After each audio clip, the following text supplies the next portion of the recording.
Issue జరిగింది, వీటి మీద మేము ఎటువంటి యాక్షన్ తీసుకోవాలి, మాకేం గైడ్ లైన్స్ ఇస్తారని మేము కూడా అడుగుతాము. కాకపోతే మీరు అప్లికేషన్ ఇప్పుడు ఇచ్చేయండి. మిస్ అయిన వాళ్ళు ఎవ్వరున్నా కూడా దరఖాస్తు ఇవ్వండి, మేము మళ్ళీ అయినా చేస్తాము. ఎట్లా మిస్ అయినా అంటున్నా, ఈ 200 మంది పేర్లు ఎందుకు వచ్చినాయి? ఒక 50 మంది పేర్లు రావాలి కదా, 50 మంది రావాలి కదా, 200 మంది ఎందుకు వచ్చినాయి?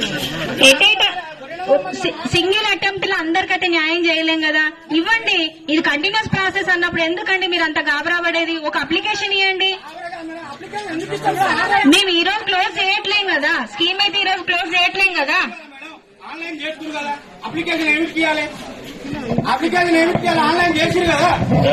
సార్ మీది మిస్ అయిపోయింది బై మిస్టేక్, దానికి కూడా పరిశీలిస్తాం. ఇప్పుడు కొత్త అప్లికేషన్ ఇవ్వండి, మేము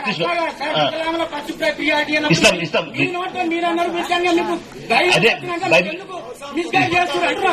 హలో లేదు, మిస్గైడ్ ఏం లేదు సార్, మీది కూడా అప్లికేషన్ మిస్ అయింది, అది కూడా పరిశీలిస్తాం. ఇక్కడ కొత్త అప్లికేషన్ ఇవ్వండి, ఇప్పుడే రాసి ఇవ్వండి, మేము తీసుకుని వెళ్తాం. తీసుకుంటాం సార్, తీసుకుంటాం.